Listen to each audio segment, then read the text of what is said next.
Naxçıvan Dövlət Universiteti nəzdində Naxçıvan Dövlət Texniki Kollecinin İnformasiya Texnologiyaları və Sistemləri ixtisası üzrə müəlliməsi Əliyeva Filo. Bu gün biz sizə əməliyyat sistemləri mövzusu haqqında danışacağım. Əməliyyat sistemləri mövzusu bizə bütün dərslərimizdən olan kompüterlərin proqram təminatından tanış olan bir mövzudur. Biz bütün dərslərimizdə dedik ki, kompüterlərin proqram təminatı içeri bölünür. Sistem proqram təminatı, tətbiqi proqram təminatı və instrumental proqram təminatı. Sistem proqram təminatı da özlüyündə ikiyə bölünmüşdür. Baza proqram təminatı və servis proqram təminatı. Adından da göründüyü kimi baza proqram təminatı baza proqramları, yəni əsas proqramları özündə saxlayır ki, bunların da əsasını əməliyyat sistemləri təşkil edir.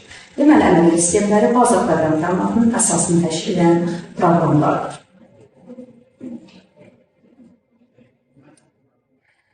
Deməli, planımız əməliyyat edir. Bu gün biz toxunacaq əməliyyat sistemi anlayışı, əməliyyat sisteminin yüklənməsi, funksiyaları, inşaat tarixi və təsdiqatı hissələrinə toxunmuş olacaq.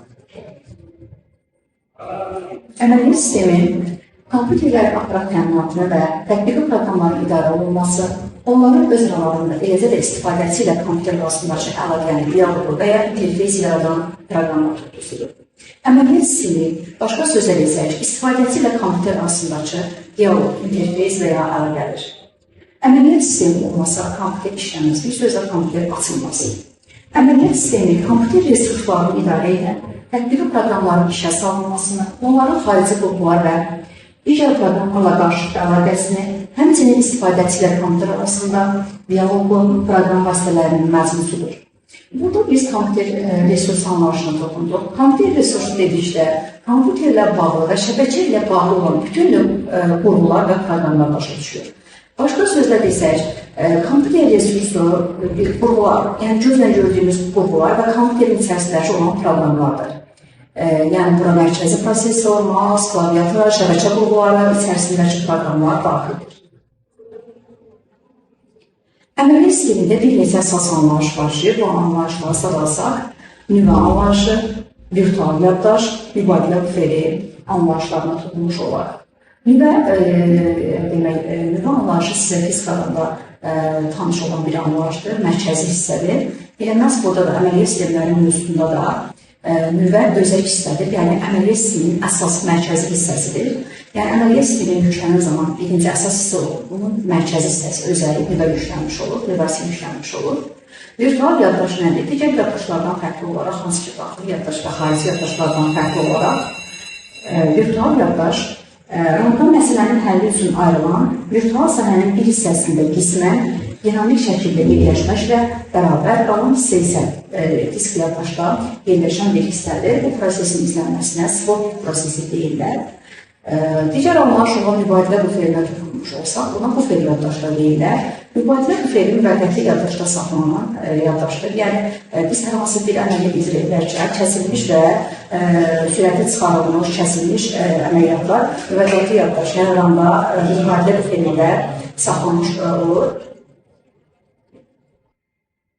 Əməliyyat sisteminin yüklənməsi prosesinə gəldikdə isə, əməliyyat sisteminin yüklənməsi nə zaman başlayır? Kompüterin power düyməsi sıxılan zaman, yəni kompüter işə salınan zaman əməliyyat sistemi əslində yüklənməyə başlayır. Amma bizə elə gəlir ki, əməliyyat sistemi ilə yüklənənə qədər heç bir mərhələ keçmir, yox, bu yanlış fikirdir. Əməliyyat sistemi yüklənənə qədər, yəni kompüterin iş masası açılana qədər bir neçə mərhələ keçmiş olur. Bu mərhələləri biz sağalsaq, aşağıdakı kimi ardıcını oxa bilə bilərik ki, əməliyyat sisteminin yüklənməsi zamanı ilk öncə deməli, kompüter işə salınan zaman, yəni power düyməsi sıxı olan zaman BIOS proqramı işə düşür. BIOS proqramı vasitəsilə deməli, əməliyyat sistemi hara yüklənmişdirsə, hara quraşdırılmışsa, yəni sərt disk ola bilər, HDD ola bilər, SSD ola bilər, quraşdırıldığı diskdən RAM-a, yəni müvəqqəti yaddaşa, əməli yaddaşa yüklənir və bunun köməyi ilə kompüter başlayır idarə olunmağa, tətbiqi proqramları işləməyə, istifadəçi öz işini davam etdirə bilir. Bu prosesi bir neçə mərhələyə bölsək, əməliyyat sisteminin yüklənməsi zamanı ilk olan BIOS-un içərisində olan POS proqram, yəni POS vasitəsilə ilk növbədə kompüterin aparat hissəsi, yəni qurğular avtomatik testdən keçirilir. Biz bunun əslində şahidi ola bilərik ki, kompüter yanı zaman diqqət etsəniz, bir neçə saniyə ərzində bəzən ola bilər, bu kompüterdə də asılı olan bir prosesdir. Bəzən mausu, variatını, məsəl belə, ekranda heç bir proses getmir. Həmən bu bir neçə saniyə ərzində həmən bu POS proqramı kompüterin qurğularını testdən keçirir. Buna deyirlər, kompüterin aparat hissəsinin avtomatik testlənməsi. Bundan sonraki mərhələ yükləyicinin axtarışı və inisiallaşdırılması, yəni əməliyyat sistemi haradan yüklənəcək, hansı yaddaşın səhv diskin içərisində HDD, SSD haradadırsa, oradan axtarılır, tapılır və o inisiallaşdırılır. Deməli, bundan sonraki proses POS prosesidir ki, həmçinin bu da POS kimi BIOS-un tərkibində olan proqramdır. Bu proqram vasitəsilə əməliyyat sisteminin nüvəsinin, buna kernel də deyirlər, nüvəsinin əməli yaddaşa yüklənməsi prosesi gedir. Bundan sonra isə istifadəçi beləliklə iş masası asılır, istifadəçi sistemdə özünün qeydiyyatı üçün işini davam etdirə bilir. Buna da deyirlər, istifadəçinin sistemdə qeydiyyatı üçün dəvət edilməsi. Bu slaydımızda da sistemin yüklənmə prosesi haqqında vizual olaraq görüntülər göstərmişik. Burada isə kompüteri, yəni deyilib, ilk öncə BIOS proqramı boot vasitəsilə yükləyicinin axtarışının inisiallaşdırılmasına həyata keçirir. Ondan sonra əməliyyat sistemi yüklənir. Yüklənəndən sonra isə iş masasının açılmağı, istifadəçinin qeydiyyatının prosesi göstərilmişdir. Əməliyyat sisteminin funksiyaları haqqında danışsaq, əməliyyat sisteminin funksiyaları ilk olaraq əməliyyat sisteminin funksiyası nüvənin avtomatik yüklənməsini təmin edir, diskdə verilənləri saxlanması üçün fayl sistemini təşkil edir, onlara müraciət və emal imkanını təşkil edir, təmin edir, proqramı əməli yaddaşa yüklənmək və icrasını idarə etmək. Hər bir əməliyyat sisteminin funksiyası verilmiş şəraitdən asılı olaraq yox, hər zaman vasitəçilikdir. O istifadəçi ilə hesablama sistemi arasında daha əlverişli ünsiyyət üsulu, interfeys təqdim edir. Əməliyyat sistemi də interfeys anlayışına toxunsaq, bayaq dediyimiz kimi interfeys əlaqə, diyalog kimi də başa düşülən bir anlayışdır. Interfeys vasitələr və qaydalar toxusu olub, qurğuların, proqramların və insanların bir-birlə qarşılıqlı əlaqəsini təmin edir. Hansı ki, bu insanlarla qarşılıqlı əlaqə zamanı kompüter arxasında da bir neçə istifadəsi oturub, bir-birləri ilə məlumat mübadiləsi apara bilir. Ona görə də insanlarla da qarşılıqlı əlaqə eləyə bilərik. Deməli, burada interfeys növlərinə toxunsaq, 4 növə bölə bilərik. İstifadəçi interfeysi, proqram interfeysi, intellektual interfeys və insan-maşın interfeysi. İstifadəçi interfeysi özü də iki yerə bölünür, mətni interfeys və qrafik interfeys. Qrafik interfeys isə obyekt yönlü interfeys, mətni interfeys isə əmrli interfeys demək olar. Hansı ki, bunları daha sadə desək, obyekt yönlü, yəni qrafik interfeys müasir dövrümüzdə Windows əməliyyat sistemində işlənən bir interfeys növüdür. Hər şey burada vizual olaraq göstərir. Yəni, hər bir proqramın, hər bir faylın, qovluğun özünün simgəsi piktogramı olur ki, bu da istifadəsinin işini, yəni qrafik interfeysi istifadəsinin işini xeyli asanlaşdırmış olur. Əmrli interfeys buna deyirlər, həm də mətnli və yaxud da qeydi qrafik interfeys də demək olar. Bu da hansı ki, köhnə əməliyyat sistemimiz olan MS-DOS əməliyyat sistemində özünü göstərmişdir. Burada heç bir faylın, proqramın qovluğu, simgəsi ikonu yox idi. Biz hər hansı bir zibir qutusu səbətinə bilgisəcək. Bu zaman zibir qutusu səbətin görünüş olaraq qrafik interfeysi, yəni vizual olaraq görüntüsü yox idi. Biz gələrək onun kodunu yazardıq, əmr şəklində, kod şəklində daxil edərdik. Beləliklə işimizi davam etdirə bilərdik. Bu da çətinlik törədirdi. Müasir dövrümüzdə istifadə olunan Windows əməliyyat sistemi qrafik interfeys ilə işləyir. Əməliyyat sistemlərinin təsnifatı hissəsinə toxunmuş olsaq, əməliyyat sistemlərinin təsnifatı bir neçə yerə, təsnifatına görə bir neçə yerə bölmək olar. Sistemlə eyni vaxtda işləyən istifadəçilərin sayına görə bir istifadəçili və çox istifadəçili əməliyyat sistemləri vardır.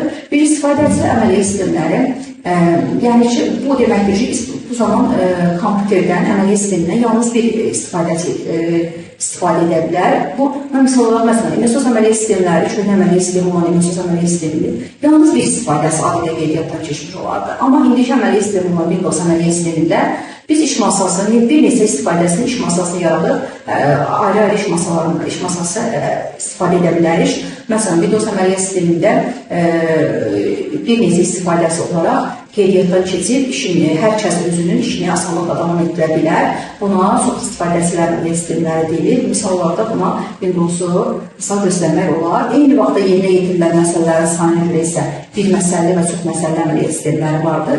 Yəni, bir məsəlli əməliyyat sistemi odur ki, bir məsələni icra edir, bir proqramda işləyir. Amma çox məsəlli əməliyyat sistemi odur ki, məsələn, tutarım hər hansı bir proqramda işləyən zaman, Word proqramda işləyən zaman, eyni zamanda Excel proqramına giriş, PowerPoint proqramına giriş edib və işimizi o üzrə davam etdirə bilərik. Yəni, Windows əməliyyat sistemi bundan istifadə eləməz. Çox məsəlli əməliyyat sistemidir ki, eyni anda bir neçə proqramla işləmək mümkündür.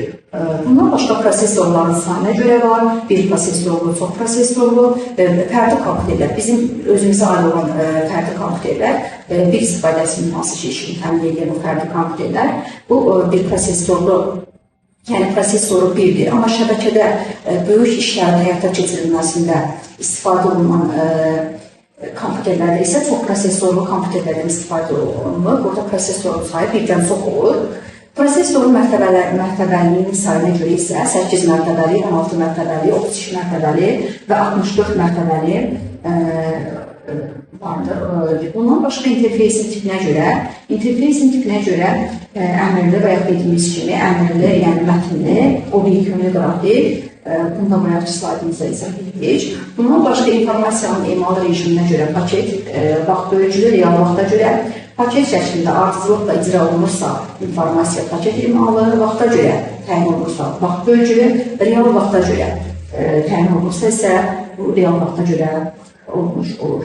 Bundan sonra resurslardan istifadə tipinə görə isə şəbəkə və lokal olurlar. Şəbəkədə bir neçə resursların paylanması üzrə həyata keçirilir. Lokal isə yalnız bir istifadəsi üçün nəzərdə tutulmuş şəbəkə növüdür. Əməliyyat sistemləri ailəsi, hansı ki biz bunları tək-tək bir gələn dərslərimizdə tək-tək bir keçmiş olacaq. Burada toxunsaq adlarına Unix əməliyyat sistemi, MS-DOS, Macintosh, OS2, Linux, Windows və Windows əməliyyat sisteminin ilk versiyası olan 95, 98, Vista, XP, bundan sonra Windows 10, 8, 7, 10 əməliyyat sistemi, hal-hazırda isə müasir dövrümüzdə olan Windows 11 əməliyyat sistemi də istismara buraxılmışdır. İlk əməliyyat sistemi olan Unix əməliyyat sistemi 1969-cu ildə yaranmışdır. Daha çox şəbəkə əməliyyat sistemi kimi tanınır. Sonra ilk mətin interfeysə malik olan, mətni və ya əmrli deyə bilərik, interfeysə malik olan əməliyyat sistemi MS-DOS əməliyyat sistemidir. Bu əməliyyat sistemi 1981-ci ildə çıxmışdır və ilk dəfə fərdi kompüterlər üçün istifadə olunmuşdur. Bir məsəlli əməliyyat sistemidir, 16 mərtəbəli əməliyyat sistemidir. Macintosh əməliyyat sistemi vardır ki, 1984-cü ildə çıxdı və bu əməliyyat sistemi ilk dəfə qrafik interfeysi özündə göstərmiş oldu. OS2 əməliyyat sistemi 1987-ci ildə çıxdı və üzərində az sayda tətbiqi proqramları yazılan bir əməliyyat sistemidir.